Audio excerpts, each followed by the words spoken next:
Regroupés dans le hall de la RTS au Triangle Sud, les travailleurs se sont fortement mobilisés pour écouter l'adresse du nouveau directeur général.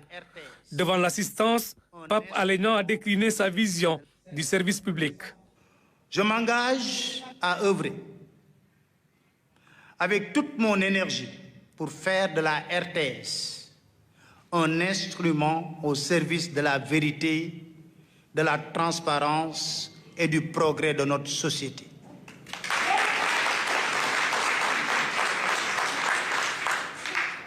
Mesdames, Messieurs les employés et désormais collaborateurs de la RTS, merci pour la qualité de votre accueil.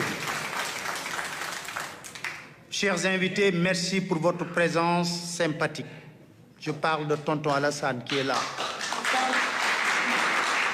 Le successeur de Racine Talla dut mesurer l'ampleur de la mission, une mission qu'il compte remplir avec une démarche inclusive et participative. Nous comptons travailler pour l'intérêt du public, en parfaite connaissance de ce qui nous incombe comme charge professionnelle, tant sur le plan légal que réglementaire. On ne réinvente pas la roue, dit-on très souvent, n'est-ce pas? Mais on peut toujours, je dis on peut toujours, la remettre à la bonne place si nécessaire.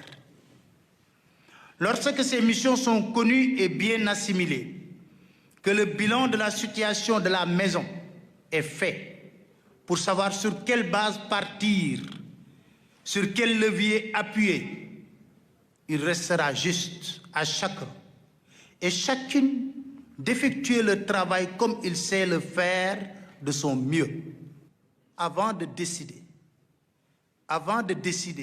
ici à la RTS, il faut écouter. Il faut écouter. Laisser s'exprimer les sensibilités diverses, favoriser l'esprit de groupe et rester solidaire.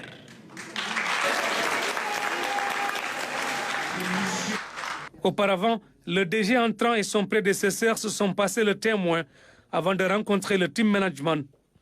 Moment saisi par Racine Talla pour revenir sur les avancées notées sous son magistère.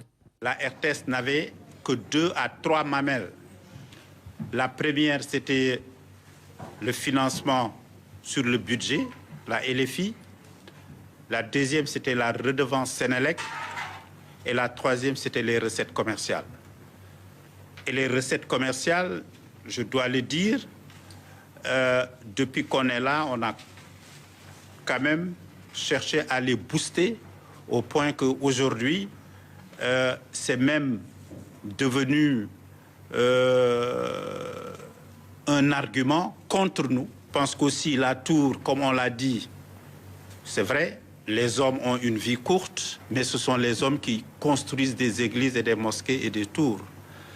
Et ce qui se fait également de mieux dans l'audiovisuel aujourd'hui en Afrique, je pense que le Sénégal devrait en être la plaque tournante. Et je pense que c'est ça l'ambition également qu'on avait au moment de mettre en place cette tour. Il part avec le sentiment du devoir accompli. Le directeur général entrant, Pape Alé Niang, s'est fixé comme mission de relever les défis avec le soutien de l'ensemble du personnel et des partenaires sociaux.